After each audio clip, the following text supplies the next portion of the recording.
We built this duplex, and in the last video, you guys saw how we rent out one side, covering all of the expenses for the property, essentially living for free. And in today's video, we're gonna break down the construction cost in getting this duplex from the land to what it is today. So stay tuned because we're gonna show you all the tools that we use to track our expenses as well as submit our budget to get the construction loan. Let's get started. All right, to start off, this duplex is a 2,600 square feet duplex. That is 1,300 square feet on each side.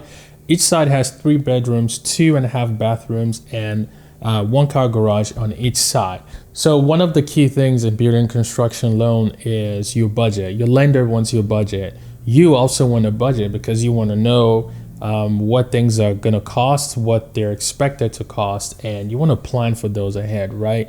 So this very key software that I created helps me create construction budgets on the fly so I can submit it to lenders as quickly as possible. So as you guys can see, we've got the construction budget maker pulled up here, and there's no dollar amounts in any of our budget. So for our duplex, like he said, we've got 1,300 square feet on each side. So he put in 2,600 square feet for the entire home. And then based on our previous builds that we've shown on this channel, we know that we can build for about a construction cost per square foot of $135. So when he does that and presses enter, you can see all of these numbers break down from just those 2 inputs, which is insane. Yes. If you don't know construction price per square foot, what you can do is you can go on Zillow and just look at, let's say you wanted to build a 1,500 square foot house. You just look at what new construction 1,500 square foot houses are listed for on Zillow. In specifically like their area. Yeah, right? In specifically your area, because it generates it based on percentages. So it's not just Arkansas based, it's like a national thing. So it would work in your area. So for example, let's say a house in Nashville, 1,500 square feet, maybe it's listed for 520,000 and you wanted to build something similar. So all you would do is type 520,000 in the new construction ARV market value section and hit enter. And automatically you have your maximum land purchase price of $78,000 and your construction budget of $390,000. And it breaks down the different sections that your lender want to see. So, I mean, this does all the work for you in terms of generating a budget to get a construction loan. You don't have to think about it.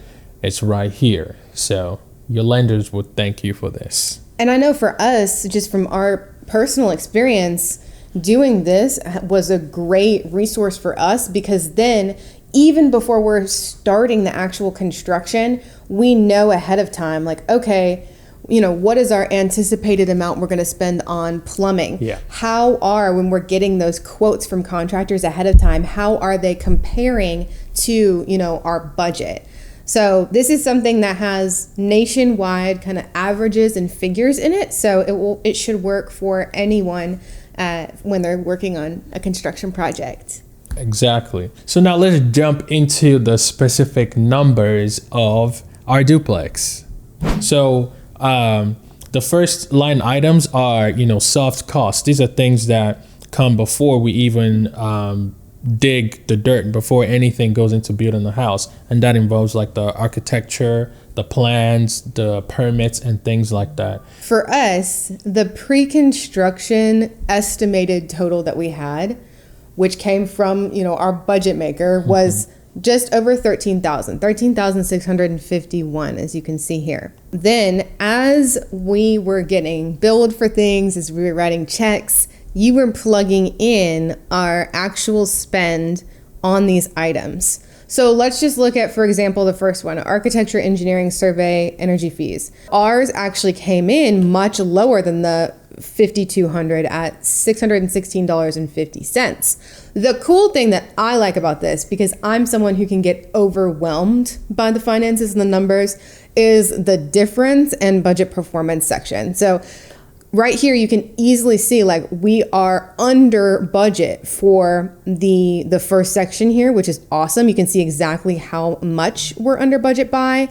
And then of course, I love this green under budget, great job. I like that one a lot more than what you see down here, which is the over budget section. So that's it for the pre-construction section. And next we'll move on to some hard costs, which are pretty much just costs that are directly associated with the physical building of the house. For site costs, our estimated budgeting amount was about $8,475.17, and we ended up spending $7,700 because we had to tear down an old house as well as get the permits for that. And we were under budget on that particular line item. So you guys can see further, there's a few different things that we kind of itemize out here. If you're using this expense tracker, obviously you can kind of put in what is applicable to you. Some things we just left as zero, or we had combined into like our total that we had paid out to our foundation people. So for estimated budgeted cost for foundation, just getting the foundation completed was about $53,144. And our actual spend was $32,187.15. So we're under budget at the foundation stage, over $20,000 under budget. So that's great. And now the reason that's great is because on the foundation, keep in mind this is a 2-story house, right? So the concrete foundation is a little bit smaller than a typical spread out ranch house, So that's why on that section we are under budget by a good amount. For the framing expense, the framing materials, we budgeted about $47,300 for the framing materials, and we spent $40,911.17. For our framing labor, we budgeted about $14,125, and we actually spent $14,877, coming in $700 over budget, which is not bad. For exterior doors, we budgeted $4,890 and ended up spending $2,220. Our windows, we budgeted $7,062, ended up paying $9,371, and we're about $2,300 over budget. And the reason we're over budget is because of Nicole. She wanted the black windows and wanted the grids in it, and so we had to pay extra for that. I mean, but they sure look pretty though.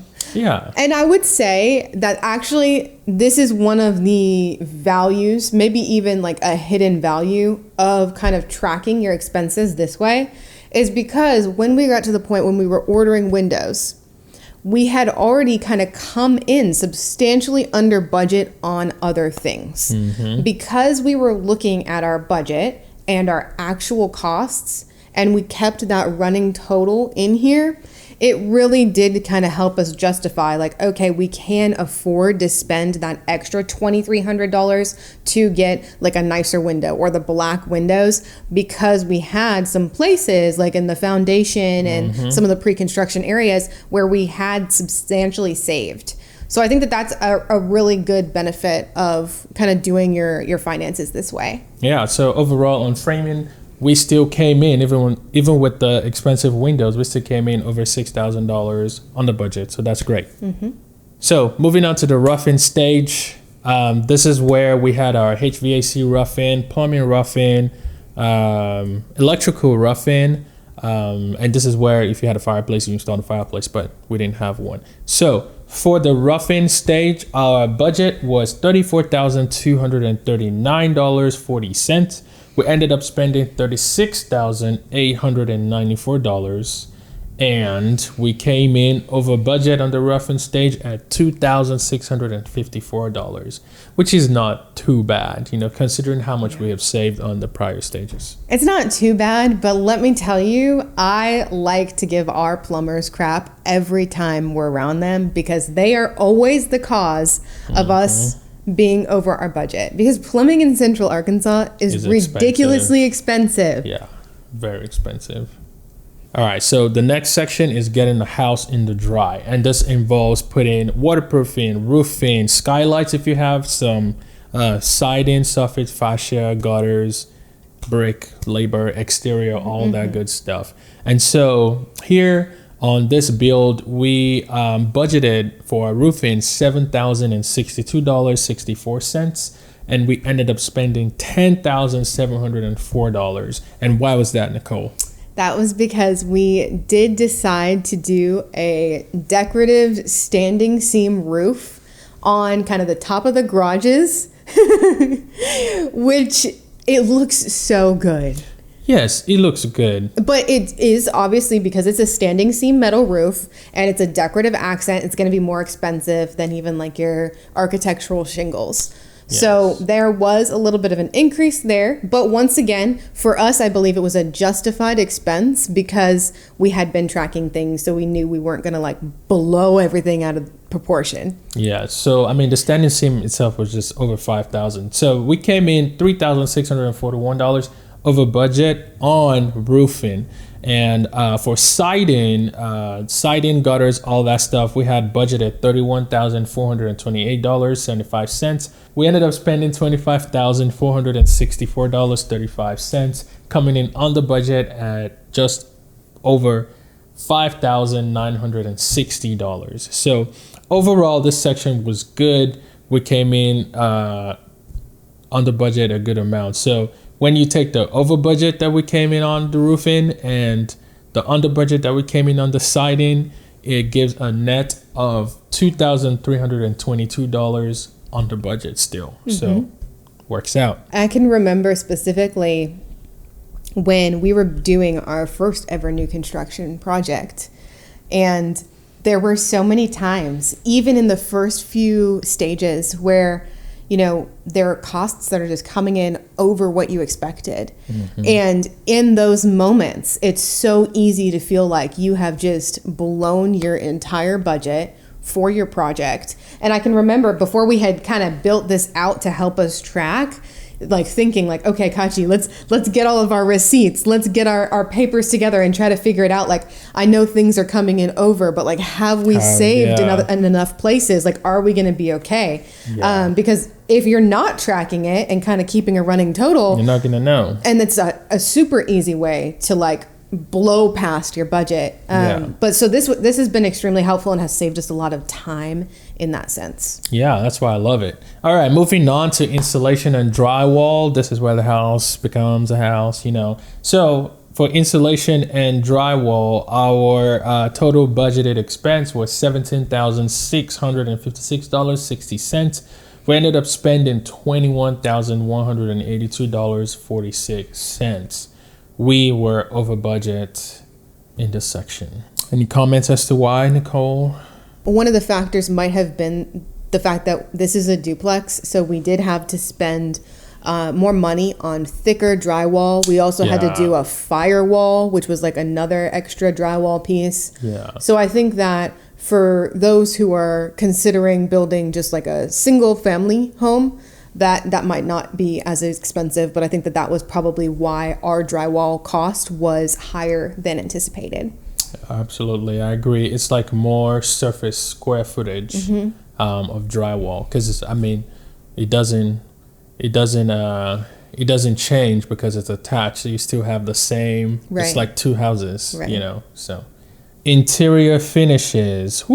Interior finishes. You can see it's a lot. Yes. A lot to cover. So let's pick your favorite ones. I mean, honestly, you guys can see the breakdown of the interior finishes on the screen. You can kind of see how our estimated amounts on some differ from the actuals quite a bit. I would say in this section, this is where we spend a ton of money. I mean, there's over $100,000 of our total budget that is allocated to the interior finishes, because this is where you go from essentially picking up from the drywall to the very end, like it turns into a home. But the one thing, rather than really even talking about the specific numbers, is I would say take a look over at our lovely Christmas colors of over budget and under budget red and green. You can see that this is just a section where we are back and forth, under and over. Ultimately, thankfully, we did come in under budget for this section. But it's costly for sure, and definitely something that doing a good budget helps with. Yeah. And then too, I would say, like, we obviously do have a backsplash in the house. We just didn't itemize that out on our tracker here. Yeah. It's just included with our it's tile. under like tile. Yeah, it's under tile work. That's what I like about this expense tracker, is like you can get as detailed as you want. As you can see, in total, we came in over $2,270 under budget. Mm-hmm. And now the next section is just completing the building. That involves the landscaping, finish grading if you have to do that, removing the trash, your sidewalks, concrete driveways, all that good stuff. Our debris removal. We had a budget of $1,000. We ended up spending $2,166.19, and that's just because a lot of trash just kept getting accumulated. We had the dumpster people going back and forth, bringing us dumpsters for maybe like 3 or 4 months straight. Yeah. So we were definitely a big client of theirs. Yeah, so it gets expensive. So yeah, we're over budget, over $1,000 on that. That's all right. I would say too, with this being a duplex, we knew that we wanted to have individual driveways for both of those independent garages. Yes. So that was another place that, you may not be as high on if you're using this and you're just building a single family home. Exactly. Our concrete driveway sidewalks came in at $7,383, which is about $3,146 higher than we had anticipated. So yeah. Overall for this section, we were about $8,000, almost $9,000 over budget. Yep. But if we were to zoom out on all of this, how did we come in total? $21,067 on the budget. Bam. So overall, even though we had, the highs, the lows, all that good stuff, overall on the project, as you can see, we're still under budget. The house turned out beautiful. All the floors, the cabinets, everything that we picked out was worth the cost, and we did it in efficient time and efficient money. Yeah. I feel like we were successful in making sure that we stayed on our budget despite having, overspent in some areas. We were able to reel it in and still come out, pretty far ahead, which was exciting. The other thing that I think is a really cool kind of side perk of all of this is the fact that these were literally just generated out of what we needed as like owner builders to then transitioning into, you building more and more. Yeah. Now, the cool thing about this is that the budget maker and the expense tracker are both something that are available to you guys now. So we will have links in the description where you can read about them and purchase them if you are thinking about building. Yeah. I definitely think it's a huge perk for people. I think it's a great tool just to keep track. And as you can see, when we started, we just plugged in the price per square feet and the square footage, and we got this number, right? And then these are our actual build amounts, and you can see that we came in under the budget, which is always good. You want to come in under the budget or at budget, Right. And sometimes things happen, you're over budget, but to me this is good, And I think it's a really great way for people who are newer into building or just in the planning stages, who don't know if it's going to even be financially feasible for them, to really understand how much money they're going to need for the project of the scale that they're hoping. Exactly.